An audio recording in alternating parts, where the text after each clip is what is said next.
திரு RV. Udhayakumar முன்னாள் அமைச்சர் 2 நாட்களுக்கு முன்பு என்ன விமர்சனம் பண்ணி பேசியிருக்கிறார். அதிமுகவுடைய வளர்ச்சியை பார்த்து உதயநிதி பொறாமப்படுறாரு. ஆமா, எனக்கு உண்மையாவே ரொம்ப பொறாமையா இருக்கு. அதிமுகவுடைய வளர்ச்சியை பார்த்து இல்ல, அதிமுக அணிகளுடைய வளர்ச்சியை பார்க்கிறப்போ எனக்கு ரொம்ப பொறாமையா இருக்கு. நம்முடைய இயக்கத்துல 25 அணிகள் இருக்கு. ஆனா அதிமுக எடுத்துக்கிட்டீங்கன்னா அந்த கட்சியே இன்னைக்கு 25 அணியா பிரிஞ்சு கிடக்கு. இன்னும் சொல்ல போனா தேர்தலுக்குள்ள ஒரு தொகுதிக்கு ஒரு அணின்னு பிரிஞ்சாலும் பிரிஞ்சிருவாங்க. சொன்னா அதிமுக வச்சு IPL மாதிரி ஒரு APL நடத்தலாம், ADMK பிரீமியர் லீக்னு. அத்தனை அணிகள் இருக்கு. OPS அணி, EPS அணி, TTV அணி, சசிகலா அணி, செங்கோட்டையன் அணி, புதுசு தீபா அணி.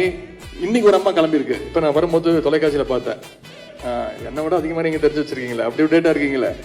ஜெயலட்சுமி அணின்னு ஒண்ணு கிளம்பி இருக்கு. நான் தான் உண்மையான அதிமுக அந்த அம்மா கிளம்பி இருக்கு. கேட்டா அந்த அம்மாவுடைய பொண்ணா.